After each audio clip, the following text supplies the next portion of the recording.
People say they want truth. They say they want truth. They don't. They want a version of the truth they can survive. And there's a difference. This week reminded me of something I'd forgotten. Nobody can be taken purely at their word. People tell you one story with their mouth and another with their behavior. And most people aren't unhappy because life happened to them. They're unhappy because they've spent years defending a version of themselves that isn't real. And for those who don't know me, I have brothers and a sister. Biologically, emotionally, they're dead to me. Dead. Not because I hate them, because I don't. Because I've forgiven them. And there's a difference. You don't have to keep inviting chaos back into your life just because you share DNA. My parents should never have had children together. That's just the truth. Traumatized people making 4 traumatized boys and expecting everything to somehow work out. It doesn't. It doesn't. It gets inherited. My mum had a breakdown. My stepdad sexually abused her while she was heavily medicated. I remember walking in on something as a kid. Well, yeah, not understanding exactly what I was seeing. Years later, she told me what had actually happened. That moment broke her. She disappeared. Months. Hospital. Crazy ward. Suicide attempts. Chaos. I was 16, not 26, 36, 16. I dropped out of sixth form. Got a full-time job. Made sure everyone had food. Made sure bills were paid. Made sure my younger brother and sister didn't end up in foster care. Was I perfect? No. Far from it. I turned the house into a party house. It was a 24-hour rave. Drugs, music, people everywhere. I was 16 to become the man of the house. What exactly did people expect? What did they expect? And then one day, Mum coming from home from hospital.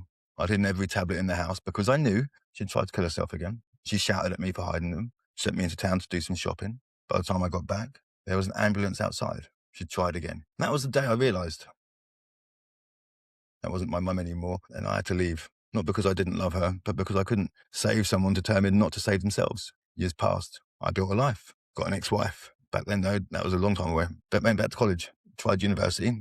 Worked. Travelled. Started over again and again and again. While everyone else stayed exactly where they were. Same excuses, different years. Then something bizarre happened. A nephew I'd never met contacted me. I didn't even know he existed. Turns out he'd been taken into foster care some years earlier. He wanted answers. Fair enough, I thought. I gave him them. The truth as I knew it, the truth as I see it. No sugarcoating, no pretending, no family loyalty nonsense, just honesty. And do you know what struck me? Every generation in that family is looking at backwards, still trying to find the villain, still trying to discover who ruined everything. And apparently, it's me. Funny, isn't it? The one who left, the one who works, the one who built something, the one who broke the cycle. That's apparently the villain. Wow. Been blamed for things I didn't do. It's always get invented. It's become facts. People repeat things because it protects them from looking in the mirror. And that's how dysfunctional families survive. They don't fix problems. They nominate a scapegoat. Once everyone's looking at the scapegoat, nobody has to deal with themselves. And here's what I've learned. Trauma explains behavior. It doesn't excuse it. There's a massive difference. If your childhood was horrific, I'm sorry. Truly, I am. But at some point, your life becomes your responsibility. Not your parents, not your siblings, not your exes, yours. I could blame my childhood forever. I could blame my dad, my stepdad, my brothers, the courts, the system, society. I'd probably get sympathy, maybe even an applause. But where does that leave me? Still stuck, still broken, still waiting for someone else to repair damage they didn't create. People talk about generational curses. I don't believe in curses. I believe in choices. Every generation gets offered the same question. Will you repeat it or will you end it? And that's it. That's the whole game. That young lad, he messaged me. I genuinely feel for him. He's searching for answers. I understand why. But the danger is this. You can spend your whole life trying to understand the past and never build your future. You can become an expert on why you're broken without ever becoming someone who's healed. Your family history matters. It explains things. It gives context. It doesn't get to write the rest of your story. You do. Every single day. People keep asking me why I walked away from my family. Because sometimes walking away isn't abandonment, it's survival.